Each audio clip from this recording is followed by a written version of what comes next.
इस्राएल के प्रधानमंत्री Benjamin Netanyahu में इस वक्त हिजबुल्लाह के ड्रोन्स का इतना आतंक है कि वो एक बंकर के अंदर काम करने को मजबूर हो गए हैं दोस्तों। जी हां, यह खबर जो है ईरान से नहीं आ रही है, यह खबर लेबनान से नहीं आ रही है, यह खबर फलस्तीन से नहीं आ रही है, यह खबर आ रही है इस्राएल से। इस्राएल के न्यूज चैनल इस्राएल 12 का कहना है कि बेंजामिन नेतन्याहू इस कदर डरे हुए हैं कि वो ना सिर्फ काम बंकर के अंदर करते हैं, बल्कि उनकी तमाम बैठकें जो हैं वो बंकर के अंदर जमीन के नीचे होती हैं। यहां तक कि सामान्य मुलाकातों के लिए भी वो किसी से नहीं मिलते हैं। ये जो सारी की सारी मुलाकातें हैं वो इसी बंकर के अंदर होती हैं। दोस्तों, मैं आपको बतलाना चाहूंगा, इस खबर की तस्दीक न सिर्फ इस्राएली न्यूज चैनल इस्राएल 12 कर रहा है, बल्कि यहां भारत में भी टाइम्स ग्रुप ने इस खबर का प्रसारण किया है, जिसके मुताबिक बेंजामिन नेतन्याहू में इस कदर डर पसरा हुआ है हिजबुल्लाह को लेकर कि अब वो बंकर के अंदर काम करने को मजबूर है। मैं आपको बतलाना चाहूंगा कि इस्राएल 12 ने इस बारे में क्या कहा।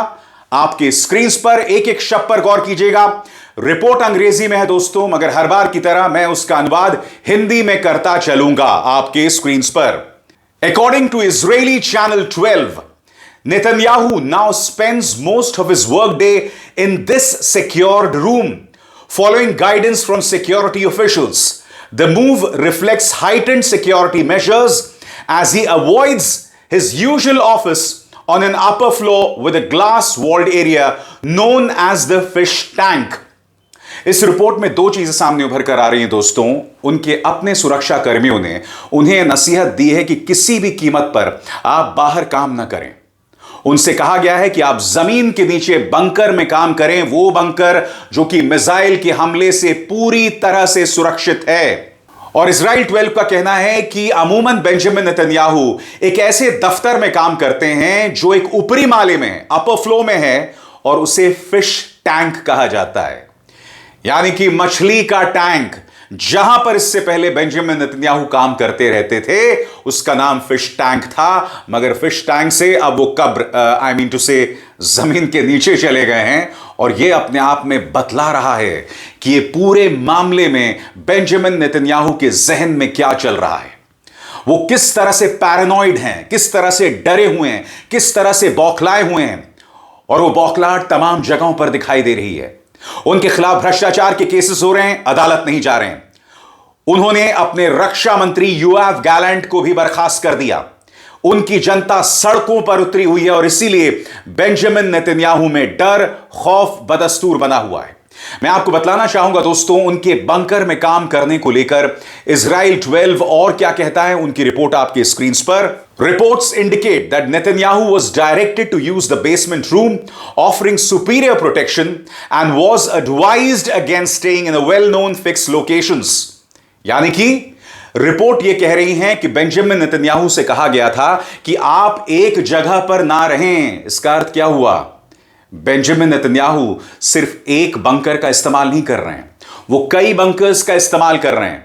उनके सुरक्षा कर्मियों ने उन्हें नसीहत दी है कि आप निशाने पर हैं, हिजबुल्लाह आप पर हमला कर सकता है, लिहाजा आपको एक नहीं कई जगहों पर ठिकाना लेना पड़ेगा। इसलिए कोई नहीं जानता कि बेंजामिन नेतन्याहू आज कहां से काम करने वाले हैं। अपनी सिक्योरिटी को लेकर, अपनी सुरक्षा को लेकर बेंजामिन नेतन्याहू इस कदर चिंतित हैं। आगे, these precautions were reportedly initiated after Hezbollah drone exploded near Netanyahu's residence in Shazaria last October.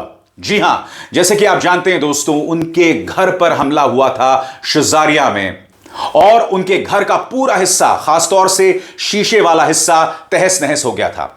आपकी स्क्रीन पर यह है इजराइल 12 का फुटेज, जिसमें आप देख सकते हैं कि जब हिजबुल्लाह ने 3 ड्रोन से हमला किया था, 2 ड्रोन्स को तो आईडीएफ ने गिरा दिया था, मगर जो तीसरा ड्रोन था वो आकर उनके इस घर में गिरा। और आप देख सकते हैं घर के एक हिस्से को अच्छा खासा नुकसान हुआ है। हालांकि यह कहा जा सकता है कि बहुत ज्यादा नुकसान नहीं हुआ है, मगर अगर बेंजामिन नेतन्याहू अंदर होते तो एक बहुत बड़ी खबर हो जाती। दोस्तों, न सिर्फ इजराइल 12 बल्कि द टाइम्स ऑफ इजराइल भी बेंजामिन नेतन्याहू की सुरक्षा के बारे में बहुत अहम जानकारियां दे रहा है, जो मैं आपको बतलाना चाहता हूं। द टाइम्स ऑफ इजराइल का कहना है, the Times of Israel added that the updated security protocol prompted by concerns over drones and other threats was explained by Netanyahu to visitors meeting him in the basement location। हो क्या रहा है दोस्तों कि कई लोग नेतन्याहू से मिलने जा रहे हैं और कई लोगों को काफी परेशानियों का सामना करना पड़ रहा है उनसे मिलने के लिए। तो जो लोग नेतन्याहू से मिलने आ रहे हैं, टाइम्स ऑफ इजराइल के मुताबिक जो लोग नेतन्याहू से मिलने आ रहे हैं, नेतन्याहू ने समझा रहे हैं कि क्या वजह है कि मैं बेसमेंट में काम करने को मजबूर हूं, एक बंकर में काम करने को मजबूर हूं, क्योंकि मेरी जान को हिजबुल्लाह से खतरा बदस्तूर बना हुआ है। इसके अलावा चैनल 12 क्या कहता है आपके स्क्रीन पर? Channel 12 also noted that the new security measures have led to recent government meetings been held at various locations and to the postponement of Netanyahu's son Avner's wedding, which had been planned for the near future। दो चीजें channel 12 की इस report से उभर कर आ रही हैं। पहली खबर, नेतन्याहू सरकार की जितनी भी बैठकें होती हैं, जितनी भी आधिकारिक बैठकें होती हैं, वो एक जगह पर नहीं होती। बैठक का जो स्थान है बार बार बदलना पड़ रहा है, क्योंकि नेतन्याहू को इस बात का डर है कि अगर वो अपनी मंत्रिमंडल की बैठक बुलाएंगे और अगर किसी चमत्कार, किसी रहस्य से हिजबुल्लाह या हमास को पता चल गया और अगर वो निशाना लगाएंगे, तो आप जानते हैं उसके क्या घातक परिणाम होने वाले हैं। और दूसरी बात, नेतन्याहू के बेटे एवनर, उनकी शादी होने वाली थी दोस्तों। उस शादी को लेकर भी नेतन्याहू इस वक्त जबरदस्त टेंशन में है, क्योंकि उनकी शादी चंद महीनों में होने वाली है और अभी वो तय नहीं कर पा रहे हैं कि यह शादी कहां होगी, कैसे होगी। क्योंकि आप जानते हैं दोस्तों, जब शादी होती है तो उसकी तैयारी होती है और वो तैयारी कई महीनों पहले से होना शुरू हो जाती है। और जब एक देश के प्रधानमंत्री के बेटे की शादी होती है तो आप जानते हैं जगह, तैयारी, इन तमाम चीजों को लेकर पहले ही पूरी जनता तक खबर पहुंच जाती है। यहां पर दो चिंताएं नेतन्याहू को खाए जा रही हैं। पहली बात, अगर जगह का पता चल जाएगा तो शादी वाले दिन चाहे हमास हो चाहे हिजबुल्लाह किस कदर हमला करेंगे, यह मुझे आपको बतलाने की जरूरत नहीं है। और दूसरी बात, शादी के अंदर कई एजेंसीज शामिल होती हैं। वैसे तो चाहे मोसाद हो या इस्राएल की सुरक्षा एजेंसीज, वो सुरक्षा पूरी तरह से चाक चौबंद करेंगे। मगर आप भी जानते हैं दोस्तों कि दुनिया के इतिहास में ऐसी ढेरों मिसालें हैं जहां पर एक छोटी सी चूक की वजह से बड़ी घटना हो जाती है। नेतन्याहू के मन में यह डर लगातार बना हुआ है। यही नहीं दोस्तों, जैसा कि आप जानते हैं और जिसकी जानकारी मैं लगातार अपने प्लेटफॉर्म पर देता रहा हूं, भ्रष्टाचार को लेकर नेतन्याहू पर बाकायदा एक मामला चल रहा है।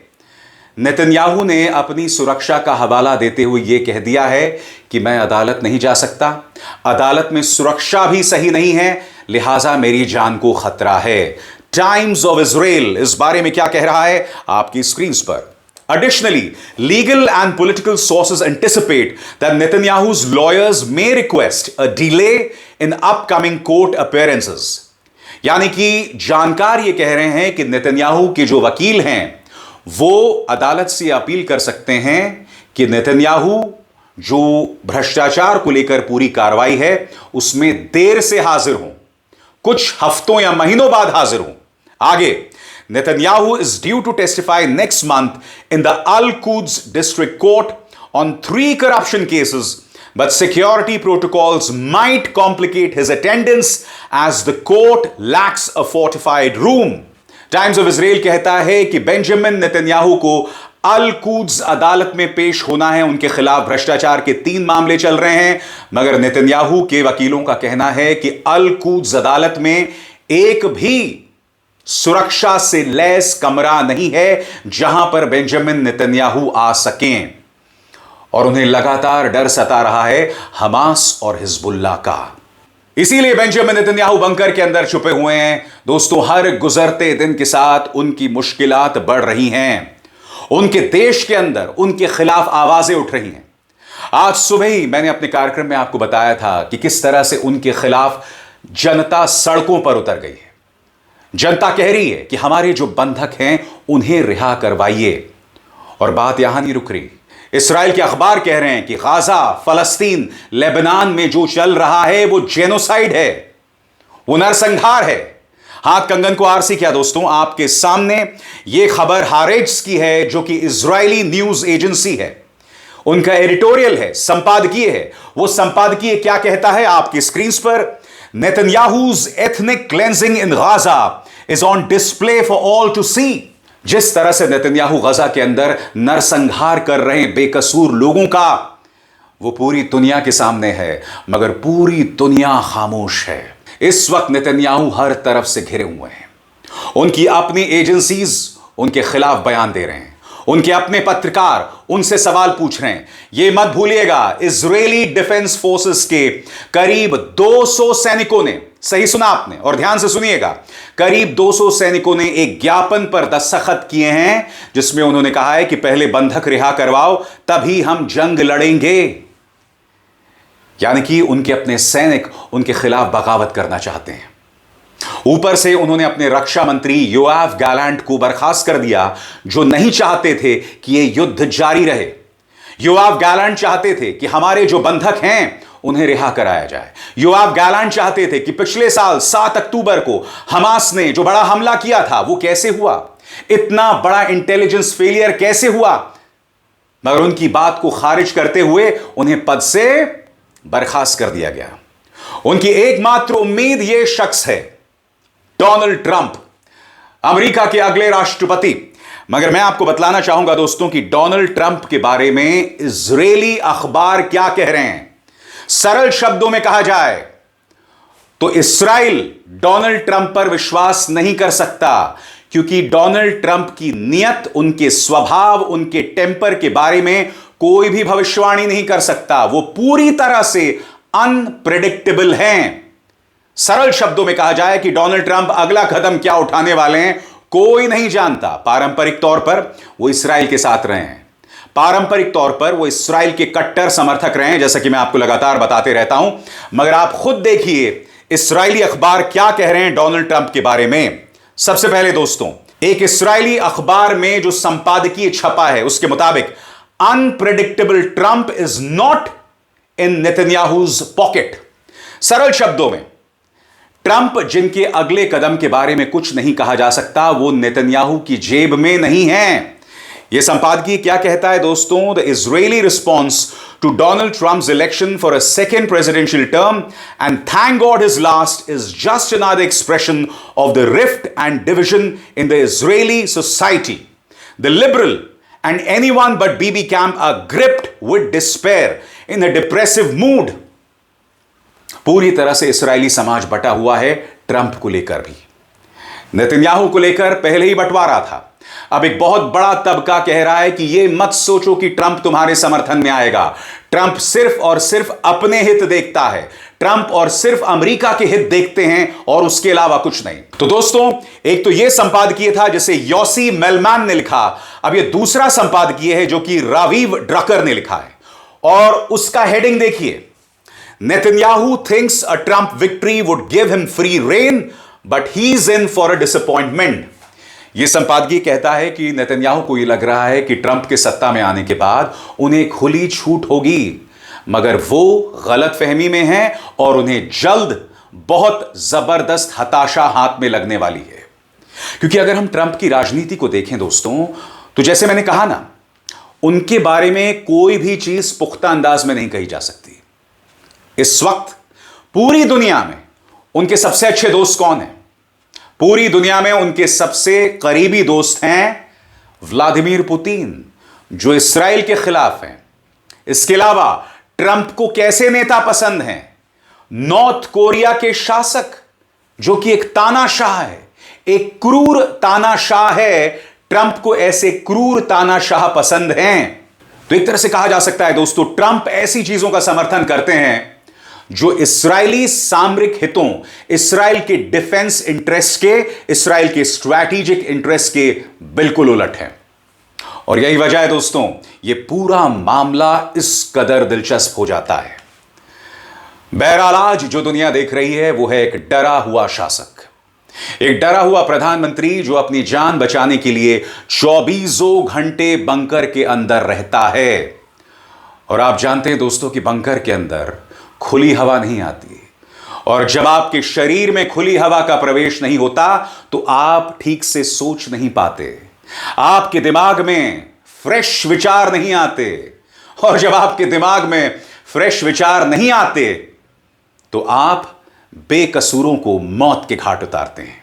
आपका एक एक कदम खुद के लिए, देश के लिए, मध्य पूर्व के लिए और पूरी दुनिया के लिए गलत साबित हो सकता है। पूरी तरह से इस मामले पर गौर करें दोस्तों। इसका एक बहुत बड़ा मनोवैज्ञानिक पहलू है। आखिर यह शख्स बंकर में क्यों है और बंकर में रहने का इससे क्या नुकसान हो रहा है? हर गुजरते दिन के साथ जैसे जैसे बेंजामिन नेतन्याहू खुद को बंकर में सीमित करते रहेंगे, उनकी सोचने समझने की क्षमता खत्म होती रहेगी। और यह इस्राइल के लिए एक बहुत बुरी खबर है। इस बात का आभास ईरान, फलस्तीन और लेबनान से कहीं ज्यादा इस्राइल के लोगों को है। इसीलिए वो सड़क पर उतरते हैं, इसीलिए वो लोग विरोध कर रहे हैं बेंजामिन नेतन्याहू का। मगर बेंजामिन नेतन्याहू के पास जो तुरुप का पत्ता है कि वो छद्म राष्ट्रवाद का खेल खेल रहे हैं, यानी कि फेक नेशनलिज्म। और आप जानते हैं छद्म राष्ट्रवाद में कई लोग बह जाते हैं, भावनाओं में बह जाते हैं। यही वजह है कि अब तक इस्राइल के अंदर तख्ता पलट नहीं हुआ है।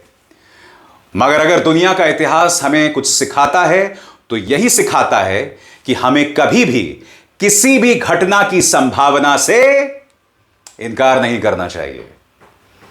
बहुत दिलचस्प माहौल है दोस्तों इस वक्त इस्राइल ईरान में। खासतौर से मैं जानता हूं कुछ लोगों को मेरा यह शब्द संवेदनहीन लग सकता है, क्योंकि आप जानते हैं कि फलस्तीन में करीब 40,000 से ज्यादा बेकसूर मारे जा चुके हैं। लेबनान में इसी तरह से कई हजार लोग मारे जा चुके हैं। मगर आप जानते हैं उनके लिए मैं अपने प्लेटफॉर्म में चिंता जतलाता रहा हूं। अभिसार शर्मा को दीजिए इजाजत। नमस्कार। स्वतंत्र और आजाद पत्रकारिता का समर्थन कीजिए, सच में मेरा साथी बनिए। बहुत आसान है दोस्तों, इस ज्वाइन बटन को दबाइए और आपके सामने आएंगे ये 3 विकल्प, इनमें से एक चुनिए और सच के इस सफर में मेरा साथी बनिए।